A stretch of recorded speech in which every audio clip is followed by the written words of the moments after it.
government has unveiled the budget for 2023. The Indian Finance Minister Nirmala Sitharaman. Hi everyone, आज इस video में हम बात करने वाले हैं बजट के बारे में और जितना हो सके उतना ही आसान भाषा में मैं आपको बजट समझाने की कोशिश करूंगा। तो इन सारी चीजों को समझाने के लिए मैंने सारे सेपरेट कैटेगरी में डाल दिया है, जो कि सबसे पहला कैटेगरी है पर्सनल टैक्स के बारे में। और ये मैं सारा वीडियो समझाने वाला हूँ बहुत ही कम टाइम में, so just watch the video till the end. So let's start guys. तो इस बजट का जो सबसे पहला और इंपॉर्टेंट सवाल यही था कि is there a change in personal income tax rates. क्या पर्सनल इनकम टैक्स रेट्स में कोई चेंज है? Of course there is a change, और नहीं भी। वेल, इसके पीछे रीजन क्या है मैं आपको समझाता हूं। तो अब तक जिसका इनकम 5 लाख तक था उसे कोई भी टैक्स पे करने की जरूरत नहीं पड़ती थी, उसे ये सब कोई भी झंझट लेने की जरूरत नहीं पड़ती थी। लेकिन इस लिमिट को बढ़ा दिया गया है 7 लाख रुपए तक, यानी कि अगर आपका इनकम 7 लाख रुपए तक है तो आपको कोई भी टैक्स पे करने की जरूरत नहीं है। और ये बहुत ही रिलीफ था मिडिल क्लास लोगों के लिए। लेकिन जो ये लिमिट है वो सिर्फ न्यू रिजीम में ही है। वेल, काफी सारे लोगों को कंफ्यूजन होगा ये न्यू रिजीम क्या है। वेल, अभी तक 2 रिजीम है, ओल्ड टैक्स रिजीम और न्यू टैक्स रिजीम। तो जिन लोगों को नहीं पता कि अगर गवर्नमेंट आपको अलाउ करती है कि आप 2 रिजीम के थ्रू टैक्सेस भर सकते हो। ओल्ड टैक्स रिजीम में ये था कि आप जितना भी अर्न करते हो उसमें आपको 50,000 का डिडक्शन मिलता है, और अगर आप हाउस रेंट पे करते हो तो उसका भी डिडक्शन मिलता है, और ऊपर से आपको 80C जो कि 1.5 लाख रुपीस है, म्यूचुअल फंड इन्वेस्टमेंट के लिए भी एक डिडक्शन मिलता है, 25,000 80D आपको मेडिकल इंश्योरेंस के लिए भी डिडक्शन मिलता है, और बाकी जितना भी पैसा बचता है उसके ऊपर आपको टैक्स पे करना पड़ता था। ये था ओल्ड टैक्स रिजीम जो काफी लोग अपनाते हैं। और न्यू टैक्स ये रिजीम था कि काफी सारे स्लैब्स गवर्नमेंट ने बना दिए हैं जो कि आप स्क्रीन के ऊपर देख सकते हो, और इस स्लैब के हिसाब से आपको टैक्सेस पे करने पड़ते थे। इसमें कोई भी आपको एग्जम्पशंस नहीं मिलता था, आपको 80D और 80C कुछ भी नहीं मिलता था। आप जितना अर्न करते हो उसके ऊपर आपको पूरा जो भी स्लैब के आप अंदर आते हो वो स्लैब के थ्रू आपको टैक्स पे करना पड़ता था। और वेल, जो मिडिल क्लास लोग हैं और जो नॉर्मली जो ज्यादा मेजॉरिटी लोग हैं जो टैक्सेस भरते हैं वो ओल्ड टैक्स रिजीम ही चूज करते थे, न्यू टैक्स रिजीम चूज नहीं करते थे, क्योंकि उनमें उसका कोई पैसा नहीं बचता था, राइट। और इसी चीज को गवर्नमेंट चेंज करना चाहती थी, और इसीलिए न्यू टैक्स रिजीम में उन लोग ने अट्रैक्टिव बनाने के लिए जो टैक्स रेट्स है यानी 5 लाख से 7 लाख तक कर दिया गया, ताकि आपको 7 लाख रुपए तक आपको कोई भी टैक्स देने की जरूरत नहीं है, आप टोटली फ्री हो। ये था पहला। और दूसरी कैटेगरी है रिच टैक्स। तो गवर्नमेंट एक्चुअली क्या करती है, जो हमारे देश के जो एकदम 1% है जो बहुत सारा पैसा कमाते हैं, उन लोग अगर 5 करोड़ से ज्यादा कमाते हैं तो उस पर उनको टैक्स पे करना पड़ता ही था, लेकिन उन्हें एक सरचार्ज भी पे करना पड़ता था जो कि था 37%। और ये सरचार्ज को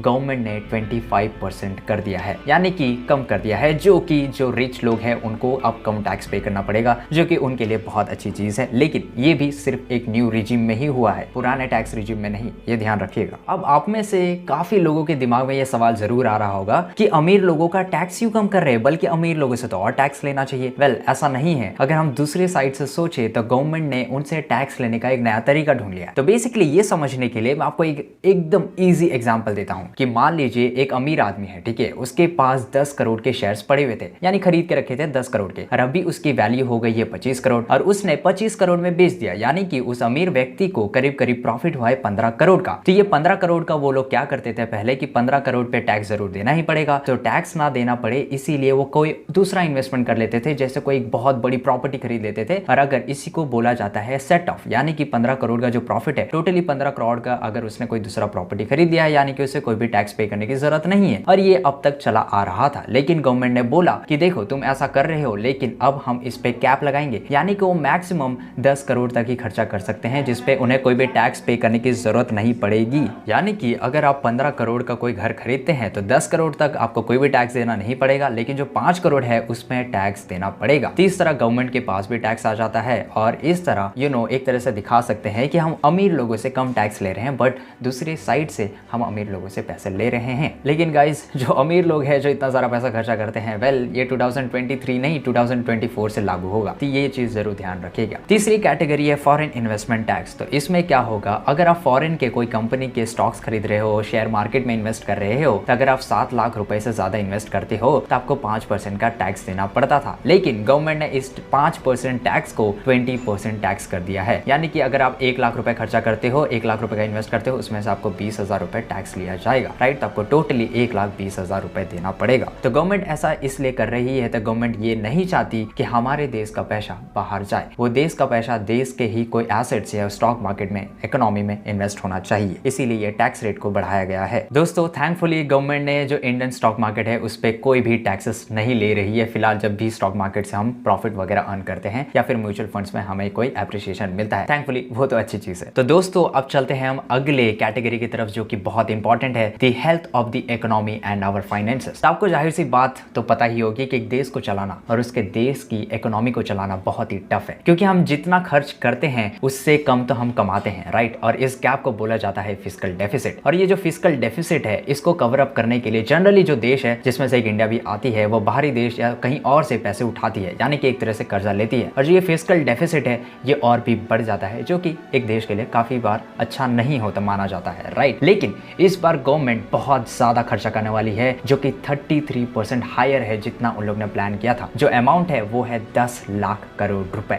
yes guys, it's 10 lakh crore, that is the huge, right. और इतना सारा पैसा इंडियन गवर्नमेंट बोरो करने वाली है। लेकिन आपको टेंशन लेने की जरूरत नहीं है, क्योंकि ये इन्वेस्टमेंट एक बहुत ही अच्छा सोचा समझा और एक बहुत अच्छा एक्सपेंडिचर है, क्योंकि ये जो पूरा पैसा है वो पूरा पैसा कैपिटल एसेट्स पे इन्वेस्ट किया जाएगा। आसान शब्दों में कहूँ तो इससे रोड्स बनाए जाएंगे, ब्रिजेस बनाए जाएंगे, रेलवेज और भी बहुत बड़े बड़े इंफ्रास्ट्रक्चर बनाएंगे। अब बोलोगे इसमें फायदा क्या है? वेल, इतने बड़े बड़े जब इंफ्रास्ट्रक्चर बनते हैं तो उसमें काफी सारे वर्कर्स आते हैं, लेबर्स आते हैं, कॉन्ट्रैक्टर्स आते हैं, बिजनेसमैन आते हैं, टेंडर भरते हैं, यानी कि ओवरऑल इकोनॉमी को फायदा होता है, जिसमें सबका इन्वॉल्वमेंट होता है, जिसके वजह से एम्प्लॉयमेंट भी बढ़ती है। और गवर्नमेंट का कहना है कि जितना भी हम 1 रुपए पे खर्चा करेंगे उसका मल्टीप्लायर यानी कि हमें उससे करीब 2 रुपए 45 पैसा का मुनाफा होगा। और इससे होगा क्या? एक इतना ज्यादा खर्चा होगा, इकोनॉमी में पैसे घूमेंगे, इकोनॉमी ग्रो होगी। और इस राइट टाइम पर गवर्नमेंट को इतना बड़ा एक्सपेंडिचर करना जरूरी है, क्योंकि अभी प्राइवेट कैपेक्स यानी कि investment made by private companies बहुत ही कम है और बहुत ही धीरे चल रही है। इसीलिए आपको पता होगा अभी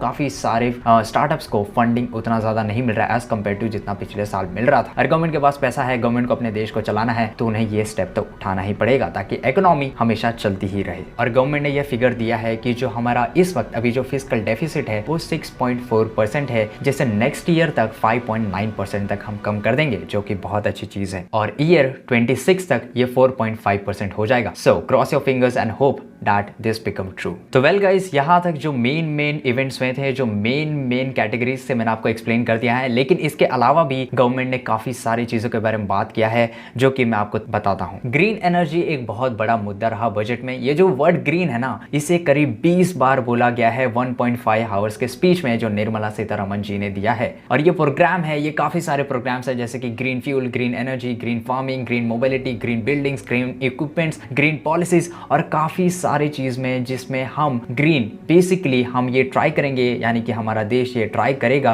कि बहुत ही जल्द हम नेट जीरो कार्बन इमिशन बन जाए। And for it government is dead serious. और जो डायमंड इंडस्ट्री है उनके लिए भी अच्छा रहा, क्योंकि गवर्नमेंट कस्टम ड्यूटी को बहुत ही कम करेगी, खास करके डायमंड्स के लिए। और गवर्नमेंट ने अपना बजट बढ़ा दिया है, खास करके लिए पीएम आवास योजना, जो कि 66% से ज्यादा होगा, यानी कि करीब 79,000 करोड़ है, जो कि बहुत ज्यादा है। तो गवर्नमेंट ये चाहती है कि जितने भी गरीब लोग हैं उनके सर के ऊपर एक एटलीस्ट छत तो रहे। वेल, इसके लिए मैं एक अलग ही वीडियो बना सकता हूँ, जिसमें आपके दिमाग में सवाल आ रहा होगा कि क्या पीएम आवास योजना सच में जितना हमें वो होप दे रही है उतना सच में वो काम कर रहा है? वेल, इसका आंसर उस वीडियो में मिल जाएगा, right. So comment down, I will make the video on that. और एक बहुत ही इंपॉर्टेंट प्रॉमिस किया गया, जो कि 157 न्यू नर्सिंग कॉलेजेस खोले जाएंगे, क्योंकि राइट नाउ नर्सेस इंडिया में बहुत ज्यादा कम है। 1000 लोगों के लिए सिर्फ 1.7 नर्सेस है, जो कि बहुत कम है। और 2024 तक वो एटलीस्ट ये बढ़ाना चाहते हैं, जो कि हो जाएगा 4.3 मिलियन। और इस पे भी काफी ज्यादा पैसा खर्चा किया गया है। और एक काफी इंपॉर्टेंट अनाउंसमेंट किया गया इस बजट में कि एक नेशनल डिजिटल लाइब्रेरी खोला जाएगा चिल्ड्रंस के लिए, और ये हर एक स्टेट में होगा। और ये फिजिकल लाइब्रेरीज होगा, और इसके साथ एक डिजिटल लाइब्रेरी होगा जिसे कोई भी एक्सेस कर सकता है। और यहाँ तक भी सुनने में आया है कि फाइनेंशियल लिटरेसी जो कितनी ज्यादा इंपॉर्टेंट है वो बच्चों को सिखाया जाएगा और उनके सिलेबस में डाला जाएगा, जो कि बहुत अच्छी चीज है। वेल, अगर आपको चाहिए फाइनेंशियल लिटरेसी तो हमारे इस चैनल में काफी सारे वीडियोस आप देख सकते हैं। और अगर आपको किसी स्पेसिफिक टॉपिक पे वीडियोस चाहिए तो आप कमेंट बॉक्स में लिख सकते हैं, हम जरूर उस पे वीडियो बना देंगे। तो दोस्तों, आज के लिए इतना ही। आई होप आपको पूरी तरीके से समझ में आ चुका होगा कि क्या बड़े बड़े अनाउंसमेंट्स और इवेंट्स और एक्शंस थे जो बजट के ऊपर लिए गए। So guys, this is it. I hope you found this video really useful, and if you did, leave a comment down below, make sure to like this video, subscribe our channel, and see you guys in the next video.